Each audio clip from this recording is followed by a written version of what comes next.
Γυμναστής της Ακαδημίας τον ανέβασε στην πρώτη ομάδα μακρινό σου του Κυριακίδη. Η πρώτη καλή φάση στο μάτς.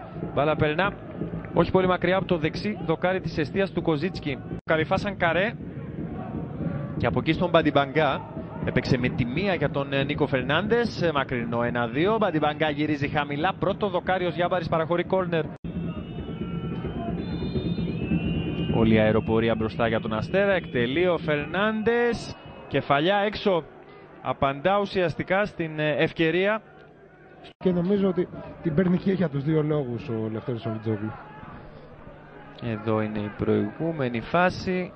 Περνάει ο Φερνάντες και στη συνέχεια πέφτει στο έδαφος. Από αυτό το replay δεν φαίνεται να υπάρχει κάτι. Να δοκιμάσει να γεμίσει στην περιοχή για να δημιουργήσει καταστάσεις. Αυτό κάνει τώρα και ο Νίκο Φερνάντες. Ο Γιάμπαρης στην κεφαλιά προς τα πίσω με ρίσκο. Φάνηκε να έχει αυτό ακριβώς στο μυαλό του, να γυρίσει την μπάλα στον Wanderson. Των αγώνων Ρεβάνς της φάσης των 16 ολοκληρώνεται την Πέμπτη. Στις 5 η ΑΕΚ υποδέχεται την Κέρκυρα. Κέρδισε ο Μπαντιμπαγκά μέσα στην περιοχή. Το σουτ στην αριστερή του γωνία ο Wanderson στο 41ο λεπτό. Αυτή είναι η πιο σημαντική φάση στο παιχνίδι. Ο Γερόνιμο Μπαράλες, το σουτ με το δεξί, το τάκλιν από τον Μπουκουβάλα. Ζιάμπαρης με Μπαράλες. Επιμένει ο Αργεντινός στο σουτ με το δεξί. Έπεσε ο Wanderson, κόρνερ για τον Αστέρα.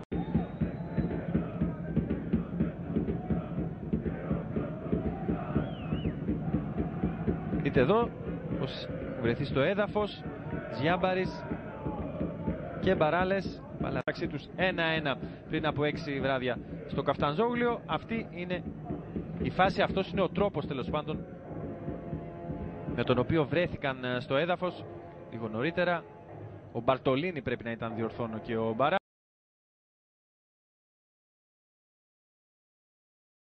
Ο Τσιλιανίδης βγαίνει, ο Τσιλιγκύρης μπαίνει. Δηλαδή βγαίνει ένας ακραίος half extreme και μπαίνει ένας ποδοσφαιριστής με τα ίδια χαρακτηριστικά, ίσως λίγο πιο διεισδυτικός. Ο Ρωμάνο και ο Κυριακίδης στο μάτς. Παντελιάδης για τον Μπαράλες με τον Μπαρτολίνη κολλημένο πάνω. Το Μπαράλες εκτελεί, ο Wanderson απογειώνεται στο δεξί παραθυράκι. Δεν χρειάστηκε να επέμβει, αλλά πέρασε λίγο πάνω από το δοκάρι του. Ακριβώς, και μάλιστα δεν υπάρχει κανένας ούτε στον πάγκο. Να λοιπόν που βιάστηκα. Δείχνει διάθεση για απευθείας εκτέλεση ο Εμμανουέλ Περόνε.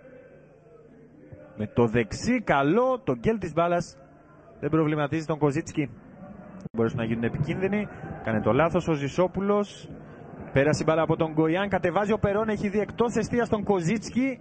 Δοκίμασε από πολύ μακρινή απόσταση, όχι απλά να τον νικήσει αλλά και να τον εκθέσει. Στον άμυνα και ανοίγει το γήπεδο για τον Κυριακίδη που παίρνει και είναι στο ένας με έναν με τον Κιτοκό. Κυριακίδης κρατάει, παίξε κάθετα για τον Ρωμάνο. Παίζεται το παιχνίδι, ο Ρωμάνο πλασάρει και σκοράρει.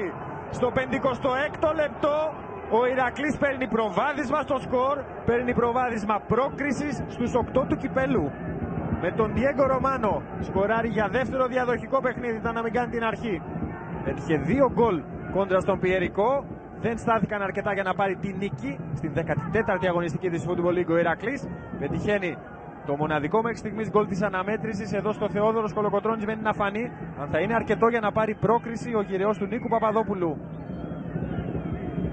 Καταπληκτική πάσα του Κυριακίδη, φυσικά δεν υπάρχει καμία περίπτωση offside. Προλαβαίνει τον Κοζίτσκι ο Ρωμάνο. Με αυτό το τσίμπημα της μπάλας αριστοτεχνικό την περνά πάνω από τον Σλοβάκο και την στέλνει στο βάθος της εστίας του.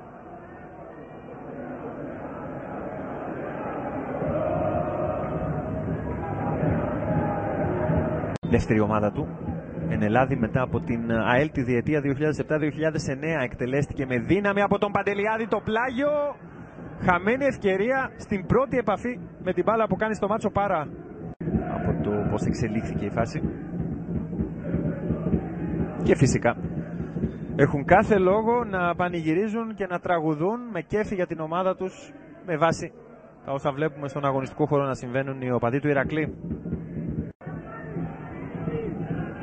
Νίκο Φερνάντες γεμίζει με το αριστερό στην εστία του Wanderson. Σηκώθηκε για την κεφαλιά ο Πάρα που σε δεύτερη στημένη η μπάλα από την στιγμή που πήγε στο μάτς φτάνει πρώτος.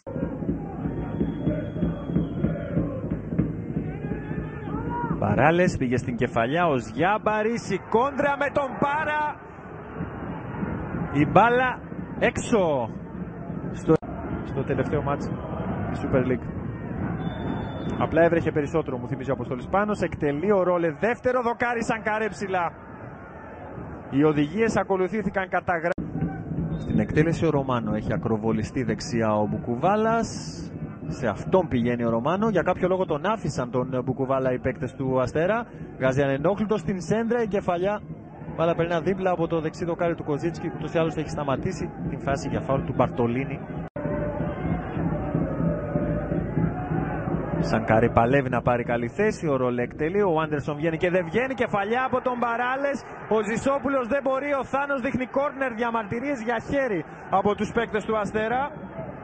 Μπαράλες και Γκογιάν, ο Γκογιάν βλέπετε δείχνει χαρακτηριστικά ότι η μπάλα βρήκε στο χέρι. Στην κεφαλιά του Μπαράλες η μπάλα βρίσκει όντως στο δεξί χέρι του Ιντζόγλου, το οποίο όμως είναι κολλημένο στο σώμα. Και στη συνέχεια είναι και πάλι ο Ιντζόγλου αυτός που παραχωρεί το κόρνερ. Όσοι βρέθηκαν στο έδαφος σηκώνονται. Ο Σανκαρέ είναι στο πρώτο δοκάρι, κόρνερ.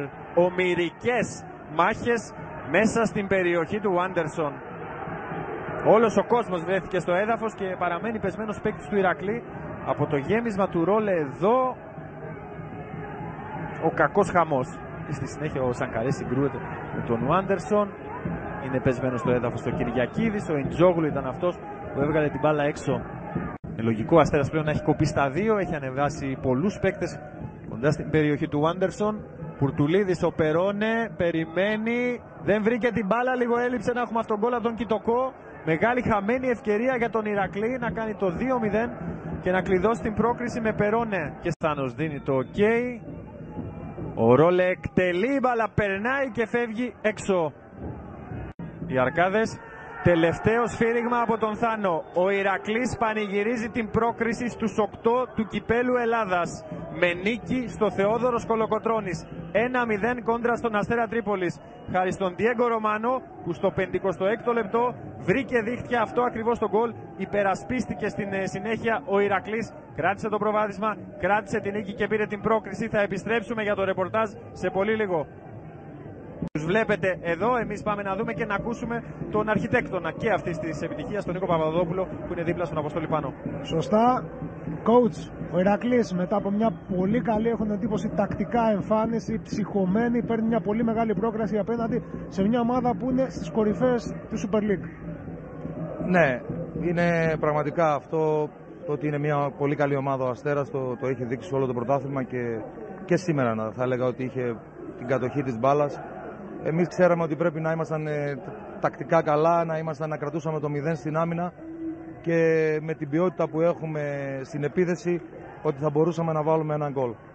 Τα καταφέραμε, αξίζουν συγχαρητήρια στα παιδιά, γιατί και θα έλεγα και σε όλους τους ποδοσφαιριστές, γιατί ήταν ένας πολύ δύσκολος αγωνιστικός χώρος, δυσκόλεψε πολύ όλους τους ποδοσφαιριστές.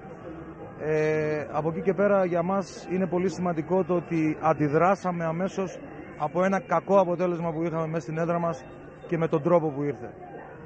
Σίγουρα είναι πολύ δύσκολο για μας το κύπελο, όμως το ποδόσφαιρο πρέπει να ελπίζεις, πρέπει να κάνεις όνειρα, αλλά ο πρώτος στόχος παραμένει πάντα το πρωτάθλημα. Το μάτς πήγε όπως το είχατε σχεδιάσει? Ναι, αυτό που είπα στα παιδιά είναι ότι με πίστη και με θάρρος μπορούμε να κάνουμε πάρα πολλά και όποιος πιστεύει και έχει θάρρος δεν έχει αποτύχει ποτέ. Ευχαριστούμε πολύ. Συγχαρητήρια. Coach.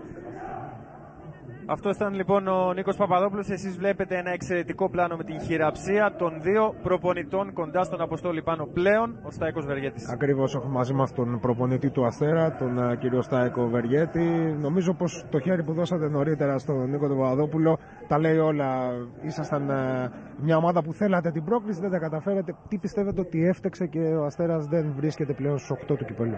Βεβαίως και θα δώσουμε το χέρι στον προπονητή του Ηρακλή και συγχαρητήρια στον Ηρακλή, γιατί έπεσε ψυχωμένος, διεκδίκησε με πάθος αυτή την πρόκριση. Είναι κάτι που το ήξερα από την αρχή, το επισήμανα, το τόνιζα στους παίκτες, αλλά δυστυχώς δεν ήμασταν αυτοί που έπρεπε και πάνω απ' όλα από τακτικά ζητήματα και τέτοια δεν είχαμε το πάθος, την επιθετικότητα που βγάζουμε όταν παίζουμε με μεγάλους αντιπάλους. Και αυτό το πληρώνει στο ποδόσφαιρο.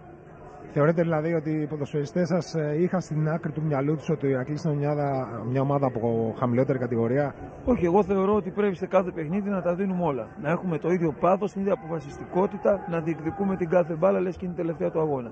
Όταν δεν το κάνεις αυτό και το κάνει ο αντίπαλος, χάνεις. Ευχαριστούμε πολύ, να είστε καλά. Στέφανε.